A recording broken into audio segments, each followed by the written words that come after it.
Hello and welcome. Namaste from New Delhi. You're watching DD India Live. I'm Gautam Roy.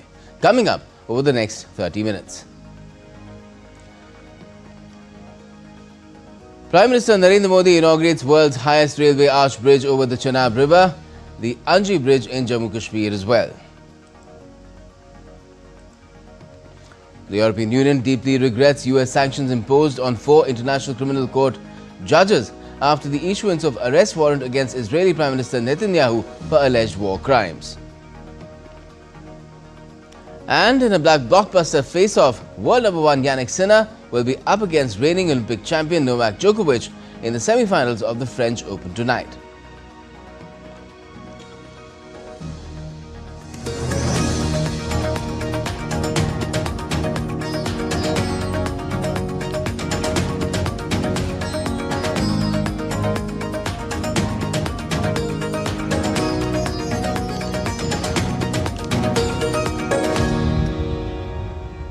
Fast-tracking the dawn of rapid development in Jammu and Kashmir, Prime Minister Narendra Modi unveiled the Udhampur-Srinagar-Baramulla rail link on Friday, with the world's highest railway bridge and India's first cable-stayed rail marvel.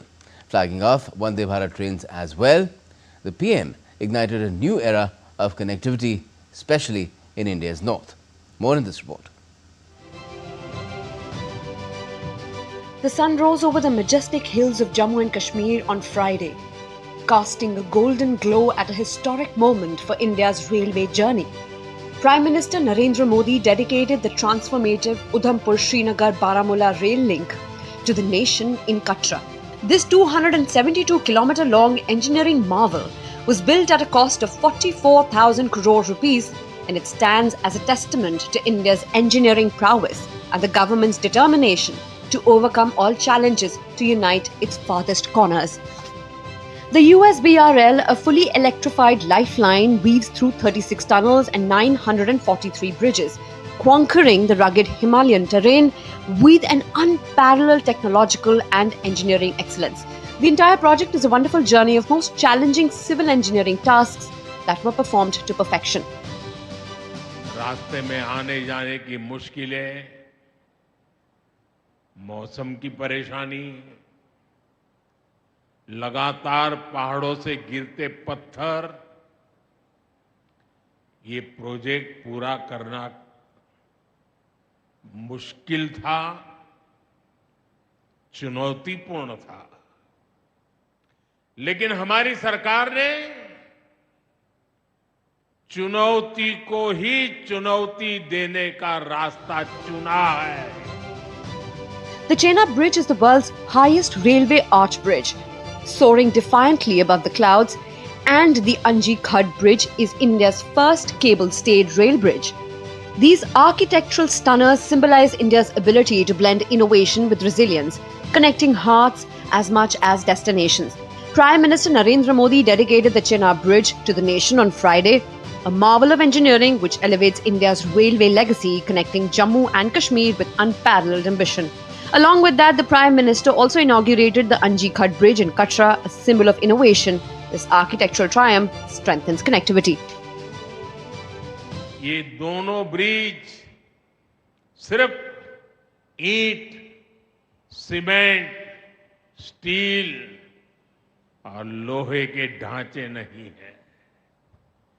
ये पीर पंजाल की दुर्गम पहाड़ियों पर खड़ी भारत की शक्ति का जीवंत प्रतीक है। Prime Minister Narendra Modi was warmly welcomed at the Katra railway station. The Prime Minister interacted with some students there. In a moment of pride, Prime Minister Modi also flagged off 2 Vande Bharat Express trains, one from Sri Mata Vaishno Devi Katra to Srinagar and another in the reverse direction. These sleek, indigenously built trains embody speed, comfort and India's self-reliant spirit. The trains will cut down travel time to Srinagar from Katra to 3 hours. Prime Minister Narendra Modi arrived on stage in Riyasi to address the nation. He laid the foundation stone and dedicated projects worth over 46,000 crore rupees. He also laid the foundation stone for 350 crore rupees Sri Mata Vaishno Devi Institute of Medical Excellence, boosting Riyasi's healthcare and connectivity, uniting India's farthest corners. साथियों, आप भली भांति जानते हैं, मैं दशकों से जम्मू और कश्मीर आता जाता रहा। इंटीरियर इलाकों में मुझे जाने का, रहने का अवसर मिला है। मैंने इस सामर्थ्य को लगातार देखा है, महसूस किया है, और इसलिए मैं पूरे समर्पण भाव के साथ जम्मू कश्मीर के विकास में जुटा हूं। From Katra's sacred soil, Prime Minister Narendra Modi's vision radiated, a connected India where no citizen is left behind. The USBRL is more than a railway project. It's a defining moment for the Kashmir Valley, set to spur economic growth, tourism and cultural exchange. Indian Railways under Modi's stewardship are no longer just tracks. They are the arteries of a new interconnected India, pulsing with ambition and unity. Regular services of Vande Bharat trains between Katra and Srinagar commence Saturday. Bureau Report, DD India. And addressing a gathering in J&K on the occasion, Prime Minister Modi said that Pakistan's terror strike on tourists was aimed at derailing peace, prosperity and the booming tourism sector in the region. Praising the resilience of locals, the Prime Minister said Kashmir has given a strong message against terrorism to the world. Pakistan ने पहलगाम में इंसानियत और कश्मीरियत दोनों पर वार किया। उसका इरादा भारत में दंगे कराने का था। उसका इरादा कश्मीर के मेहनतकश लोगों की कमाई को रोकना था। इसलिए पाकिस्तान ने टूरिस्ट पर हमला किया। वो टूरिज्म जो बीते 4-5 साल में लगातार बढ़ रहा था, हर साल यहां रिकॉर्ड संख्या में टूरिस्ट आ रहे थे। जिस टूरिज्म से जम्मू कश्मीर के गरीबों के घर चलते हैं, उसको पाकिस्तान ने निशाना बनाया। पाकिस्तान की साजिश इन सबको तबाह करने की थी। आतंकियों को चुनौती देने वाला नौजवान आदिल, वो भी तो वहां मेहनत मजदूरी करने गया था, लेकिन अपने परिवार की देखरेख कर सके इसलिए मेहनत कर रहा था। आतंकियों ने उस आदिल को भी मार दिया। साथियों, पाकिस्तान की साजिश के खिलाफ जिस प्रकार जम्मू कश्मीर के लोग उठ खड़े हुए हैं, जम्मू कश्मीर के अवाम ने इस बार जो ताकत दिखाई है, ये सिर्फ पाकिस्तान नहीं, दुनिया भर की आतंकवादी मानसिकता को जम्मू कश्मीर के लोगों ने कड़ा संदेश दिया है।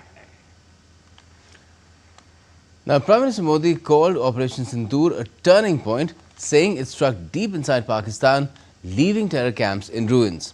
He said the operation will forever remind Pakistan of its crushing defeat. 6 मई की वो रात पाकिस्तान के आतंकियों पर कयामत बरसी थी।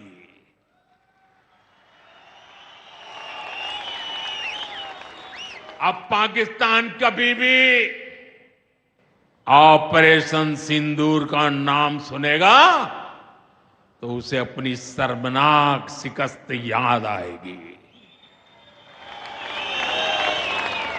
पाकिस्तानी फौज और आतंकियों ने कभी सोचा नहीं था कि भारत पाकिस्तान में सैकड़ों किलोमीटर अंदर जाकर के आतंकवादियों पर इस तरह वार करेगा। बरसों की मेहनत से उन्होंने आतंक की जो इमारतें बनाई थी वो कुछ ही मिनटों में खंडहर में बदल गई है. And the PM also announced enhanced relief for families hit by cross-border shelling. Over 2,000 affected families will get increased aid, about 200,000 for severely damaged homes and 100,000 Indian rupees for partial damage. Appointment letters have also been issued to the kin of those who were killed. जिन लोगों की cross border firing में मृत्यु हुई है, उनके परिवार के सदस्य को कुछ दिन पहले ही नियुक्ति पत्र सौंपे गए.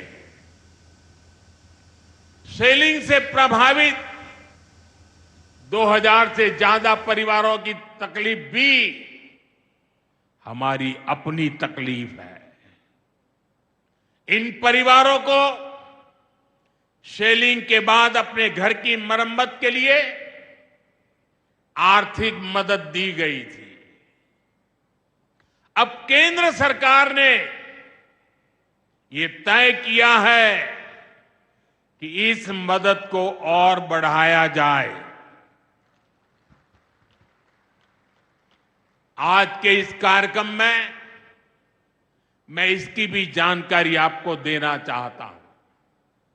साथियों, जिन घरों में बहुत ज्यादा नुकसान हुआ है उन्हें अब 2 लाख रुपए और जो घर आंशिक रूप से क्षतिग्रस्त हुए उन्हें 1 लाख रुपए की सहायता अलग से दी जाएगी. Now, following the Monetary Policy Committee meeting, Governor of Reserve Bank of India, Sanjay Mehrotra, on Friday announced a 50 basis point cut in the repo rate, bringing it down to 5.5%. The move is expected to make loans cheaper for both individuals and businesses, encouraging borrowing and spending. Additionally, the RBI announced cut in cash reserve ratio by 100 BPS, injecting liquidity into the banking system and supporting investments. The MPC decided to reduce, which is widely expected, the policy repo rate under the liquidity adjustment facility by 50 basis points to 5.5%. This is with immediate effect. Consequently, the standing deposit facility rate, which is the STF rate, shall stand adjusted to 5.25%. And the marginal standing facility MSF rate and the bank rate shall stand adjusted to 5.75%. The Reserve Bank of India also revised its inflation outlook downwards from 4% to 3.7%, offering relief to households facing rising prices. The RBI also maintained the GDP growth forecast of 6.5% for 2025-26, with balanced risks across all 4 quarters. Real GDP growth rate for this year 25-26 is projected at 6.5%. We continue with our earlier forecast with Q1 at 6.5, Q2 at 6.7, Q3 at 6.6, and Q4 at 6.3%. The risks are evenly balanced. Now, External Affairs Minister Dr. S. Jaishankar is hosting the foreign ministers of 4 Central Asian leaders, that is nations, at the 4th India-Central Asia Dialogue in New Delhi. The dialogue focused on strengthening regional cooperation with discussions covering trade, connectivity, technology and development partnerships. Dr. Jaishankar, in his opening remarks, said that India's ancient cultural ties with Central Asia have blossomed into a modern, dynamic partnership. India deeply cherishes its millennia-old civilizational and cultural ties with Central Asia. These age-old bonds, forged through trade, exchange of ideas, and people-to-people contacts, have strengthened over time, evolving into a partnership which is defined by shared aspirations, shared opportunities, and common challenges. Our cooperation with Central Asian countries received a quantum boost with Prime Minister Modi's back-to-back visits to all 5 Central Asian capitals in July 2015. Trade, economic and investment ties between us have strengthened significantly over the last decade. And Dr. Jaishankar also expressed gratitude to Central Asian nations for condemning the recent terrorist attack in Pahalgam. Now, a bike expedition team of the Indian Army was flagged off today for a challenging journey through the rugged terrain of the Kumaon sector in Uttarakhand. The expedition is led by Lady Officer of 8th Engineer Regiment, Lieutenant Colonel Aditi Mishra, accompanied by 11 soldiers. The team will cover an arduous distance of 1100 kilometers over a span of 9 days, navigating some of the most demanding routes in the region. The purpose of the rally is to reach out to the remotest villages in Kumaon region and also to enhance camaraderie in the Indian Armed Forces along with motivating the youth of the country. We always encourage adventure activities.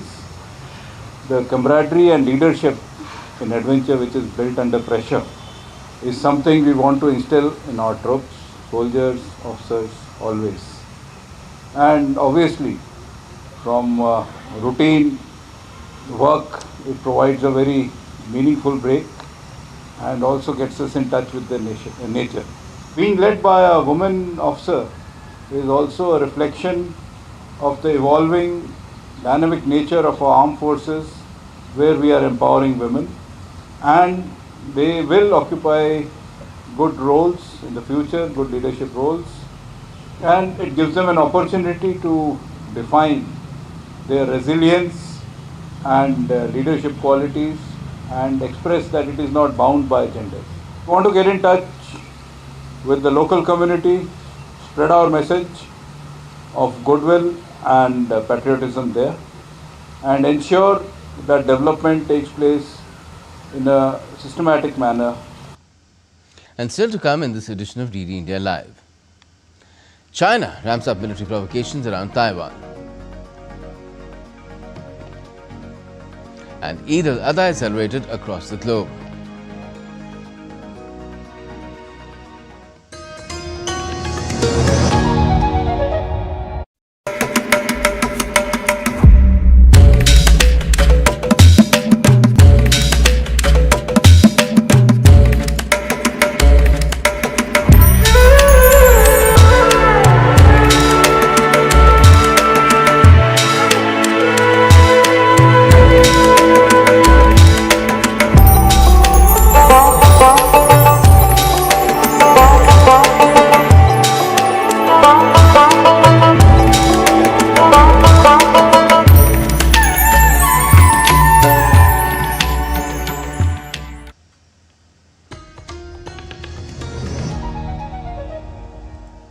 Welcome back. You're watching DD India Live. I'm Gautam Roy. Now, Taiwan's Ministry of Defense has detected 38 Chinese aircraft, 7 Chinese vessels and 1 official ship operating around its territorial waters on Friday. Out of 38, 35 sorties crossed the median line and entered Taiwan's northern, southwestern and eastern air defense identification zone.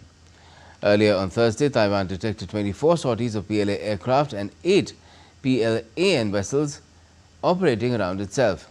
Beijing sent 2 aircraft carrier strike groups and numerous warships to the waters both north and south of Taiwan last month amid rising tensions between China and Taiwan. Now, the Kremlin has said on Friday that the war in Ukraine was an existential question for Russia after the US president likened it to a playground fight. Kremlin spokesperson Dmitry Peskov said, "For Russia, this is an existential question, a question of its national interest." The US president may have his own point of view on what is happening, but for us, it is an existential question. It's a question of our national interest. It's a question of our security and our future and our children's future and the future of our country. That is why a special military operation is being carried out after all the possibilities for settling the problems by political and diplomatic means have been exhausted.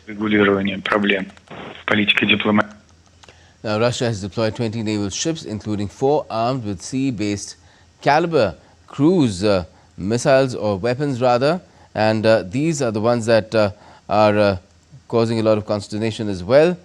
And if you look at what's been happening, it's been having drills as well, because that's the kind of situation that has been taking place. Now, the ongoing exercises, which began on the 27th of May, include 25 aircraft, multiple cruise missile systems, and involve 3,000 personnel from the Baltic and Northern fleets, as well as units from the aerospace forces.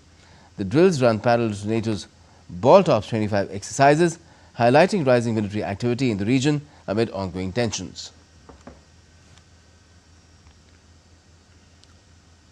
Now, the European Union has voiced strong support for the International Criminal Court, or the ICC, after the US imposed sanctions on 4 ICC judges in retaliation for actions against Israeli Prime Minister Netanyahu and US troops in Slovenia, one of whose nationals is among the sanctioned judges, urging the EU to activate its blocking statute to prevent enforcement of the US sanctions in Europe. The statute has previously been used to shield European firms from US sanctions related to Cuba and Iran. The Commission fully supports the International Criminal Court and its officials that this court holds perpetrators of the world's gravest crimes to account and gives victims a voice. It must be free to act without pressure. We will always stand for global justice and the respect of international law. German Chancellor Friedrich Merz acknowledged on Friday that Germany will remain reliant on the United States for some time, following his first official visit to Washington, D.C., where he met President Donald Trump. Speaking at a business event, Merz highlighted transatlantic ties and said he discussed U.S. tariffs for Trump, using his own US-made BMW as an example of how tariffs harm both economies. Merz also said that some US scientists are considering Europe as a potential hub for research due to the current academic climate in the US. Whether we like it or not, we will remain dependent on the United States of America for some time to come. However, I said to Donald Trump last night that you also need partners in the world, and the Europeans are like no other. And the Germans in particular are the most suitable partners in the world when it comes to meeting the common challenges now. And that is the difference between authoritarian systems and democracies. Muslims across the Middle East and North Africa celebrated the first day of Eid al-Adha on Friday with prayers, family gatherings and acts of charity. Eid al-Adha, Islam's major festival, honors the devotion of Prophet Ibrahim, marked by sacrifices and prayers during the annual Hajj pilgrimage. In Tunisia, a traditional procession through Tunis's old city ended with group prayers, keeping alive a centuries-old community ritual. In Egypt and Jordan, worshippers performed morning prayers and celebrated with sweets and balloons.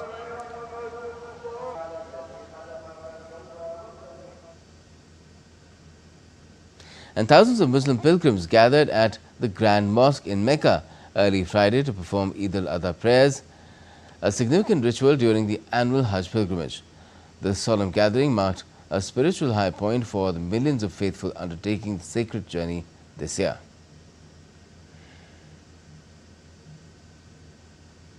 Now, India's ace javelin thrower Neeraj Chopra is set to compete at the Paris Diamond League, scheduled to take place on the 20th of June. This will be his 4th competition of the year, and he will aim to return to the top of the podium after missing out on the last 2 events in Qatar and Poland.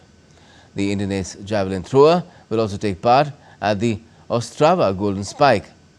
It is a World Athletics Continental Gold meet in Czech Republic on the 24th of this month. And India's decorated leg spinner Piyush Chawla announced his retirement from all forms of cricket on Friday. Chawla was part of India's victorious 2007 T20 World Cup and 2011 ODI World Cup winning squads. Chawla played for 4 franchises in the Indian Premier League, taking 192 wickets in 192 matches. The 3rd highest wicket taker in IPL history announced his decision by releasing an official statement on social media. He expressed gratitude to his coaches, family and the cricketing bodies that supported him throughout his career. Now, in a blockbuster contest, world number 1 Yannick Sinner will face reigning Olympic champion Novak Djokovic in the semi-finals of the French Open on Friday. Sinner has stormed into the last 4 without dropping a single set, while Djokovic impressed in a 4-set win over last year's runners-up Alexander Zverev in the quarterfinals. Djokovic has played against Sinner 8 times, with both players notching up 4 wins each. But Sinner has won 4 of the last 5 matches. Sinner is riding a 19-match winning run at Grand Slams as he chases a 3rd successive major title, while Djokovic is 2 wins away from a record-breaking 25th major title. And that's all we have for this edition of DD India Live, but let us know your thoughts on the news of the day. And for those on the go, you can get all the latest news and updates on DD India's mobile app. It's on both Android and iOS. Just scan the QR code, download the app. And we'll be back with more news as it breaks here on DD India. I'm Gautam Roy, and from all of us here in Delhi, thanks for watching DD India Live.